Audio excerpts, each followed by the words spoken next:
Tom Carney and Jim Burke were the first two kids I met here at St. Ignatius on the first day of school.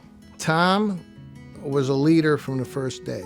You could just see as we got to all know each other and things, and people looked to Tom for the leadership of the class. He stood out. He had that poise and that character, and some guys are going to do well from the first day, and Tom was one of those guys who we knew would succeed.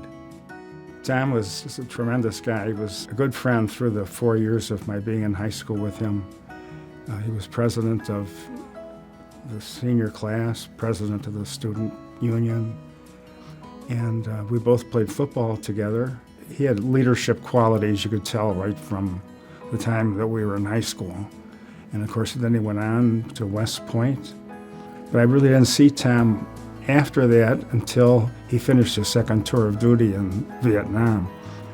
He was so modest about his military achievements.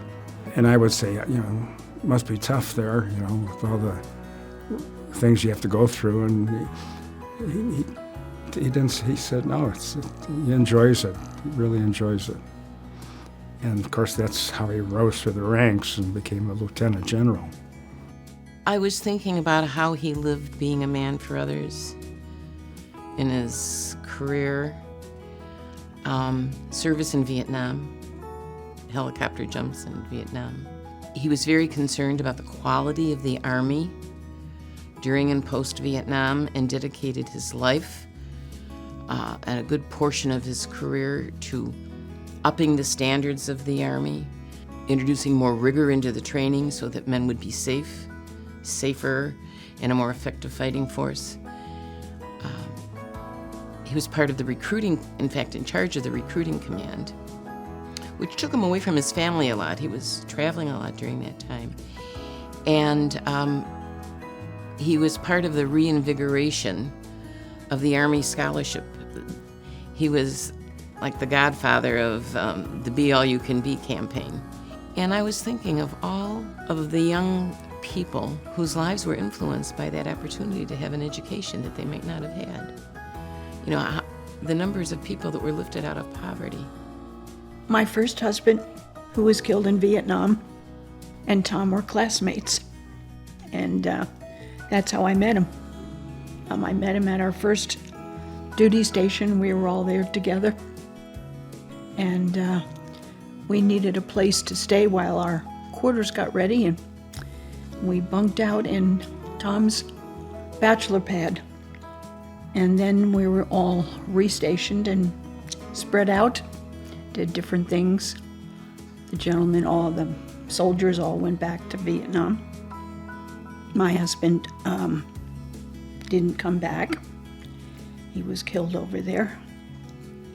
And about 6 months after, Tom had come home, and he came to see me.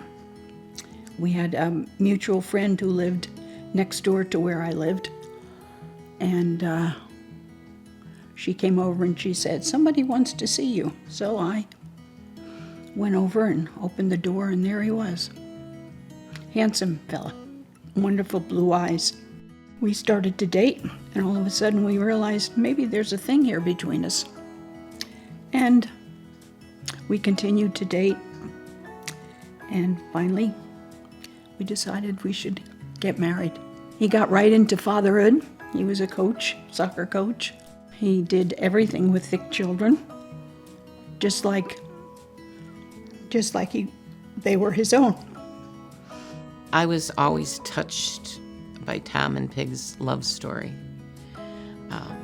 from being a faithful friend to really appreciating Peg and her beauty in so many ways, and the wonderful job she was trying to do with her family. And he loved being part of that. He fell in love with each and all of them, and I thought that was sweet. The degree he had for caring with his friend, Major Benson. When he passed away, he cared for Peg and the kids. I mean, they could have made a Lifetime movie of this, and it would be on the Hallmark Channel or whatever those things are, because it was a true love story that continued all the way through. And the idea of caring was the Major Benson Scholarship that he and Peg set up here, because he never forgot us here at Ignatius. You know, we only spent 4 years. We're all going to be 80, 5% of our lives. And he cared enough to come back and put a scholarship together for everybody. And I've always maintained that the greatest degree a man or anyone can earn is a degree for caring, and that's what stood out the most for me with Tom. John V. Corrigan, he was a judge on the Common Police Court, and then he became a judge on the Court of Appeals. And he was just a wonderful man, and I could see why there's this award in his honor. And I can see where Tom really fits into that category. When Tom was in Vietnam for those 2 tours of duty, after his second tour, he went and visited the families of those soldiers that were killed, so he could go across the country. That's the kind of man he was, a man for others. We always thought of others. He always thought, it was so nice to go to St. Ignatius. I'd never been there. I could relate so much just being in the halls of who he was.